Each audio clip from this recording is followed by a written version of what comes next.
Mañanas en Libertad. Pedro Sánchez restableció una subvención de 26,6 millones de euros al gobierno vasco tras obtener el apoyo del PNV a la moción de censura.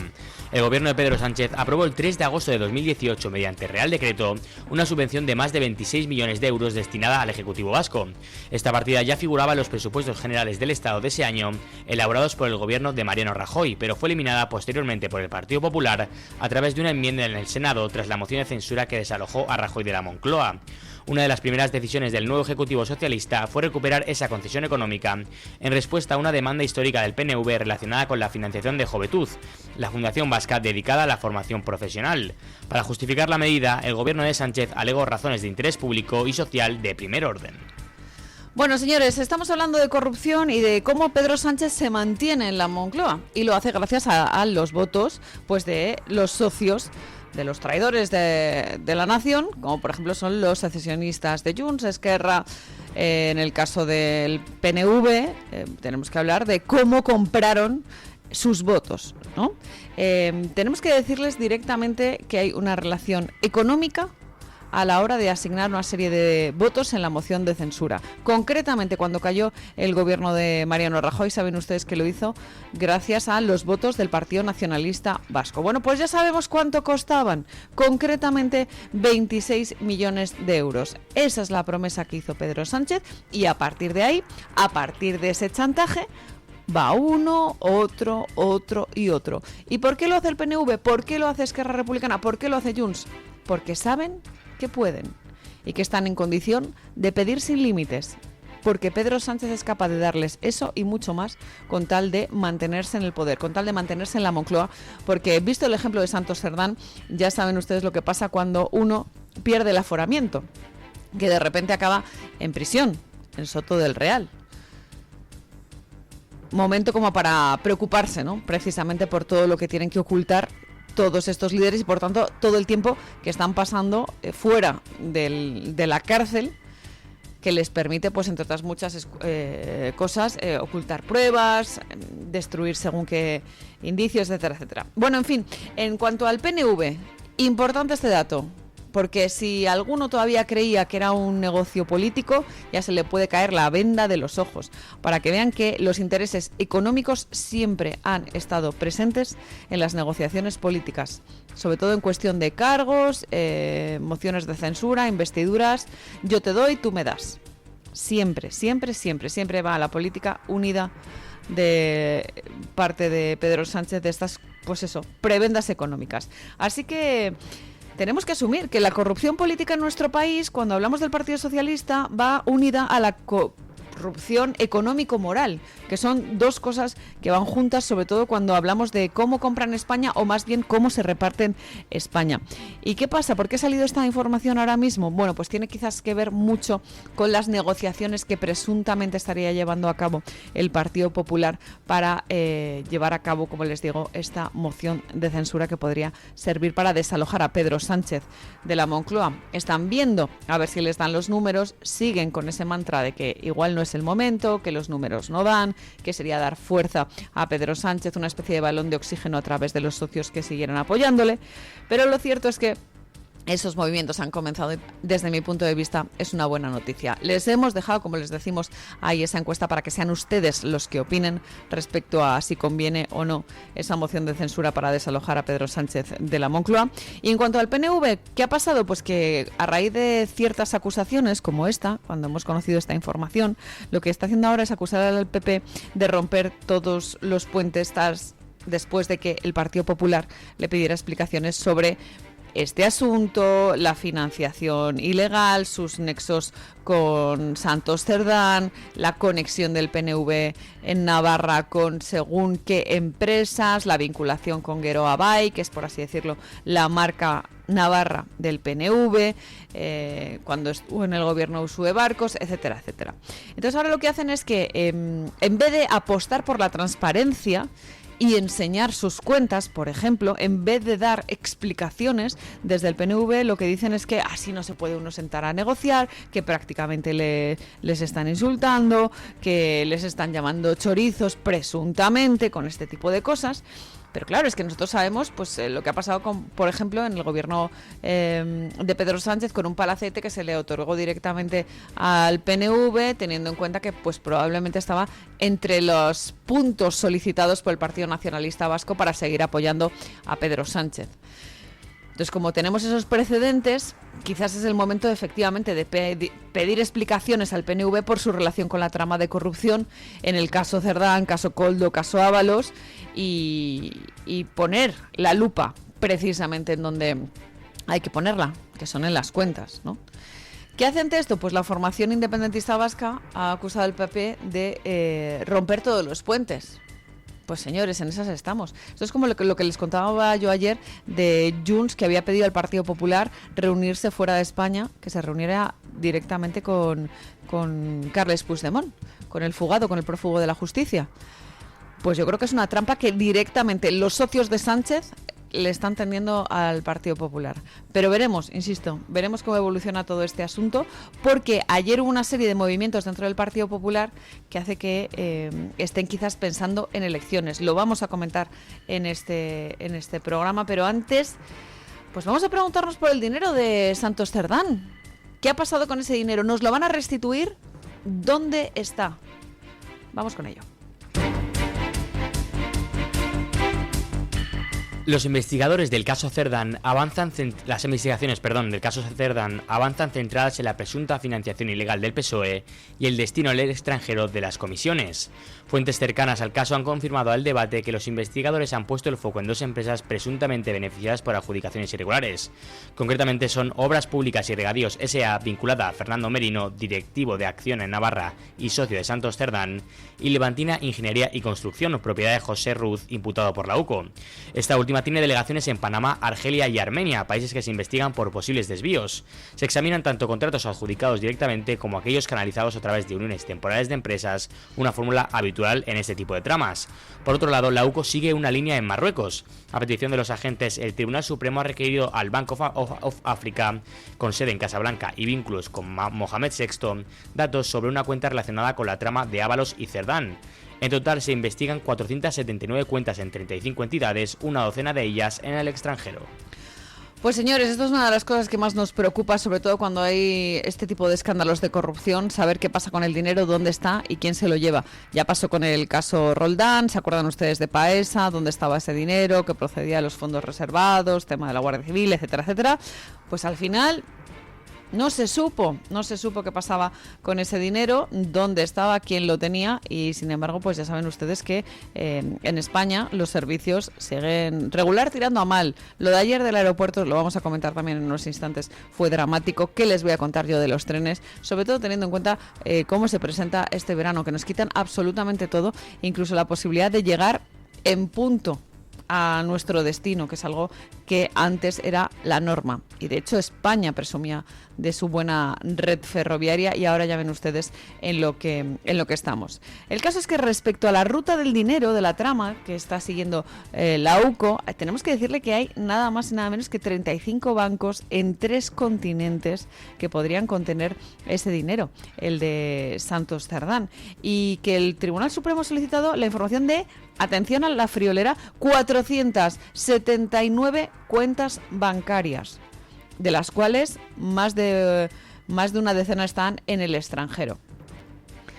Pues señores, si no estamos hablando de una mafia, de una banda organizada, ya me dirán ustedes este entramado societario de cuentas corrientes, etcétera, etcétera, a quién pertenece. Y yo creo que esta es una de las claves de cómo funcionaban, que no eran 3 colegas que se habían unido para llevarse un pellizquito, que sería también sumamente reprobable, sino que era una auténtica organización criminal. Y esto es lo que dice el auto del juez, que Santos Cerdán pertenecía a una organización criminal, y hay que ver quién era el responsable máximo de esa mafia, porque ahora mismo se está diciendo que él es el cabecilla, y yo desde luego querría saber exactamente cómo era el organigrama, con la supervisión de quién contaba, ¿no?, esta mafia. Ayer había un tuit bastante interesante que ponía Antonio Muloni respecto a esta organización criminal. Como decía el juez, que pertenecía a Santos Cerdán a una organización criminal, y dado que Santos Cerdán a la única organización que ha pertenecido es el PSOE, pues habría que quizás atar cabos. Y la verdad es que me parecía bastante brillante, teniendo en cuenta que a partir de este entramado societario, esta organización criminal, se han podido llevar tanto dinero crudo. Hablábamos del dinero público que en muchas ocasiones, cuando ustedes pagan impuestos, dicen que va a colegios, a carreteras, a hospitales, a aeropuertos.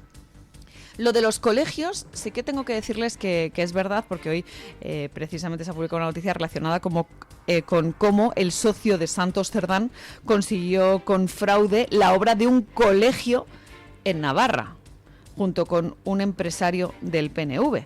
Como el Ejecutivo de Navarra, en aquel momento de Geroa Bai, en el año 2018, dio a Anchón Alonso, aliado con Iñaki Alzaga, el presidente del Grupo Noticias, que es un grupo de comunicación muy conocido en Pamplona, la obra de una escuela pública en Arbizu, en Navarra, sin acreditar capacidad suficiente para ello. Así que sí, en algunos casos el dinero de los contribuyentes va a colegios que acaba en manos de, ya ven ustedes, los corruptos de siempre, con esas mordidas. Así que insisto, hablamos de corrupción política, pero también económica, que es en el fondo lo peor, ¿no? Esa corrupción moral. Y estamos permitiendo pues que el autócrata, que Pedro Sánchez, siga desmontando nuestra democracia, que ha costado muchos sacrificios, nos ha costado mucho llegar hasta aquí. Y sin embargo, pues Sánchez nos sigue traicionando con este tipo de cosas, con este tipo de socios, con este tipo de medidas. En fin, les decía yo esta mañana que España es una gran nación. No permitamos que esta trama corrupta nos siga lastrando. No permitamos que sigan en el poder. No permitamos que esa red de influencias que operaban en diferentes ministerios, como es el caso de Transportes, siga costándole mucho dinero al contribuyente, y sobre todo contribuyamos a que entidades como la UCO y como la justicia pues pongan el foco verdaderamente donde hace falta. Precisamente de la justicia les queríamos hablar porque hoy es la tercera jornada de huelga de jueces y fiscales. Ayer hablábamos del 75% de seguimiento por parte de los profesionales. Las asociaciones convocantes se felicitaban. Hacemos balance de esta segunda jornada de huelga, también con bastante éxito. Las asociaciones de jueces y fiscales que han convocado 3 jornadas de huelga los días 1, 2 y 3 de julio en protesta por las reformas anunciadas por el Gobierno sobre el acceso a la carrera judicial y fiscal, así como sobre el funcionamiento de la Fiscalía, han denunciado que estas medidas suponen un ataque al Estado de Derecho. Según han informado, el seguimiento de la huelga durante la segunda jornada hasta las 12 de la mañana del día de ayer se situaba en un torno al 70%. Las organizaciones convocantes han explicado que esta estimación se basa en los correos electrónicos enviados de manera voluntaria y confidencial por profesionales que han comunicado su decisión de sumarse al paro. Asimismo, han lamentado profundamente que el Ministerio de Justicia no haya adoptado ninguna medida para evitar esta situación ni haya respondido a las reivindicaciones planteadas. Bueno, señores, si permitimos que el gobierno magre la justicia, no nos queda absolutamente nada, porque la justicia, por así decirlo, es nuestra última esperanza, y por eso hay que apostar por esa huelga, para una justicia independiente, para una fiscalía autónoma, sin injerencias políticas, que no estén sujetos al poder de los mandatarios, cosas que ya hemos visto, como el caso del fiscal general del Estado y esas filtraciones interesadas, quizás ordenadas directamente desde Moncloa, cuestión que se está investigando, pero también tenemos que apostar pues por ese acceso a la carrera judicial y fiscal que sea sumamente objetivo e independiente, que no lo utilicen también para colocar a sus agentes de confianza, sino que se valore pues el mérito y la capacidad, lo que hemos dicho aquí en muchas ocasiones, que se apueste por la meritocracia, no por la mediocridad.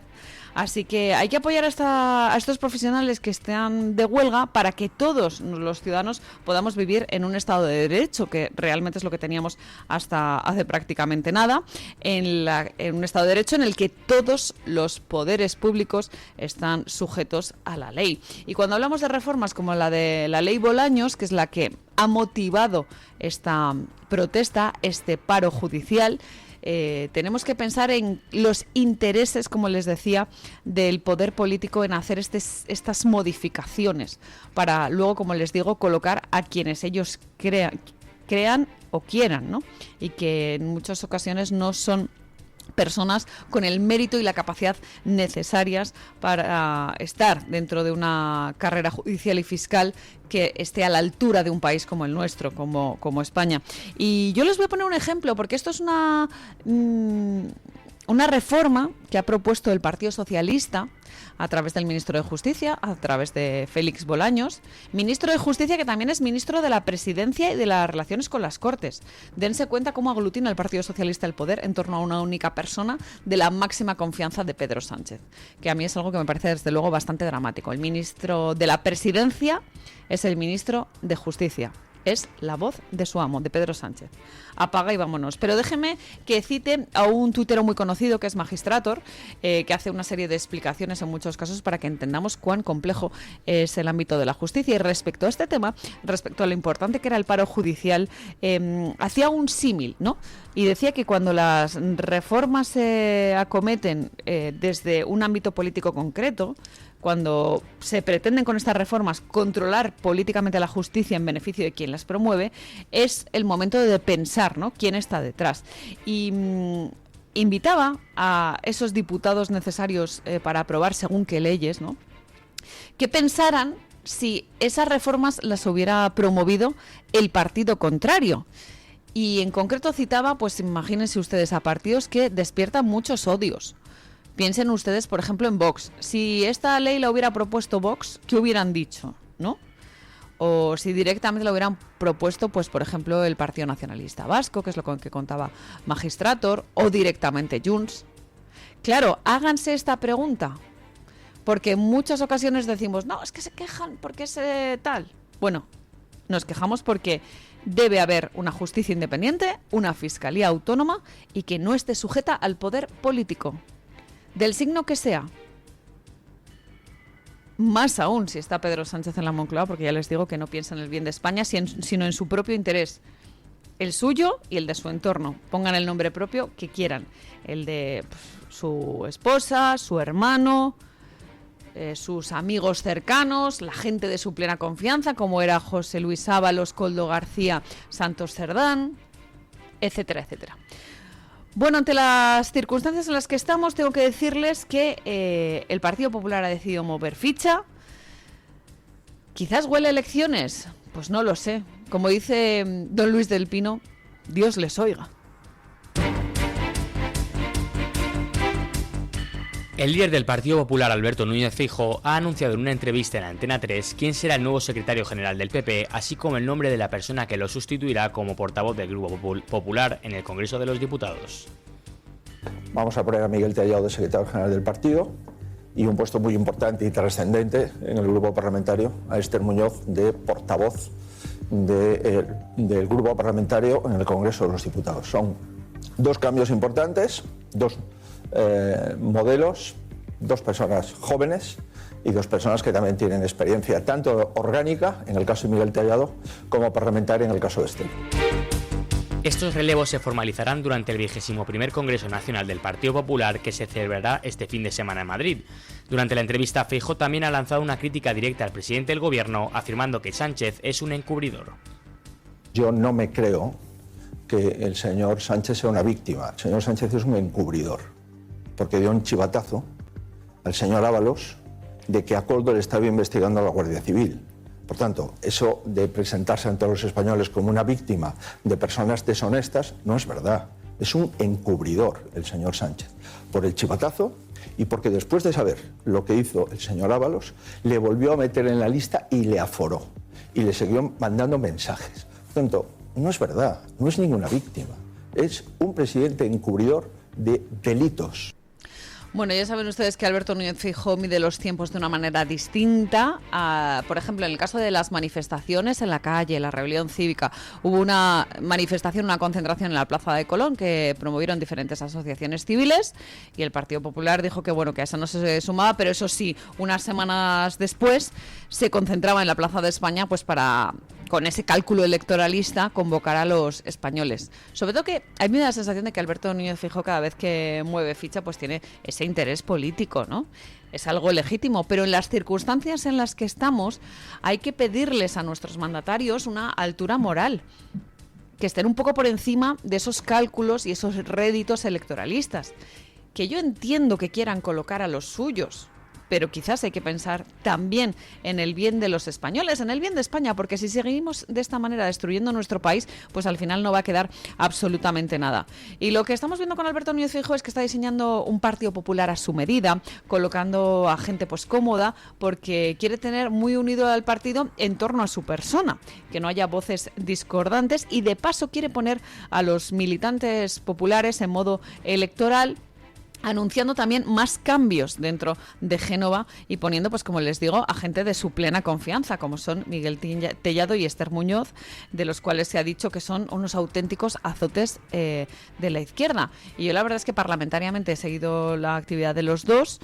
Tampoco me ha parecido que fueran unas personas muy severas, sino que entran dentro de ese estilo que tiene el Partido Popular, que salvo en honrosas excepciones, como el caso de, pues en algunas ocasiones, Sergio Sayas o Cayetano Álvarez de Toledo, tienden a ser pues personas, en fin, moderadas, que es algo que le gusta mucho al Partido Popular, al propio Alberto Núñez Feijóo.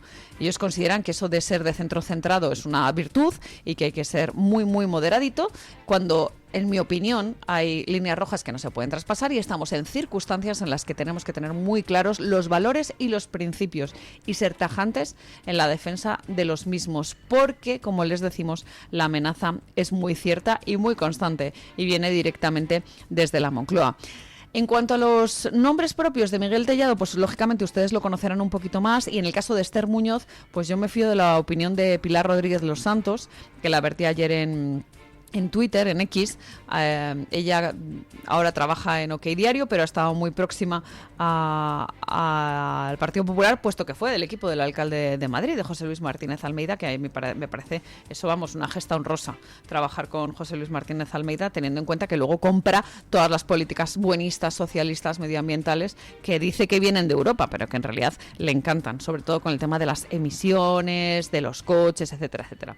Y se supone que se va a apoyar Feijóo en ambos para hacer una oposición más contundente que le permita llegar a la Moncloa. Bueno, pues veremos qué pasa en este congreso del fin de semana, si se trazan ahí esas líneas estratégicas. Pero insisto, a mí lo que me llama la atención es ese manejo de los tiempos de Alberto Núñez Feijóo, que ha decidido que ahora sí que es el momento de hacer esos cambios. Igual pasó con el caso de Cuca Gamarra, que se hizo el mismo día, la misma tarde en la que conocíamos datos sobre Santos Cerdán y su entrada en prisión. Casi parecía una cortina de humo para echarle un cable a sus colegas del Partido Socialista.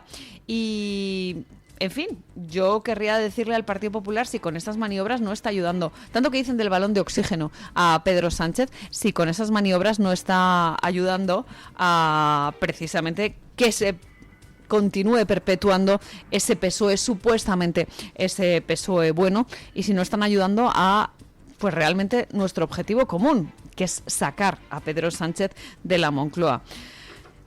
No sé, yo creo que quizás sería bueno tener un PSOE prácticamente irrelevante, como ocurre en Francia, pero habrá que ver las maniobras que utiliza Alberto Núñez Feijóo para llegar a la Moncloa, que entiendo que es su deseo último, y sobre todo si no está urdiendo quizás una trama para tener un gobierno PP-PSOE, que es algo que también hemos puesto encima de la mesa, porque no les gusta pactar con Vox, parece que ayudan al PSOE. A ver si que son de los que confían en ese PSOE bueno, como dice Borja Semper, que cuando se vaya Pedro Sánchez, el PSOE volverá a ser el PSOE. Pues es que igual, a lo largo de nuestra historia, hemos visto que el PSOE no es nada bueno. Que ustedes hablan del PSOE como si se nos hubiera olvidado lo que ocurrió en tiempos de José Luis Rodríguez Zapatero, en tiempos de Felipe González, etcétera, etcétera. En fin, vámonos con la noticia de interés general que nos trae el Banco Santander. Vamos con otro tipo de cuestiones y enseguida seguimos repasando la actualidad.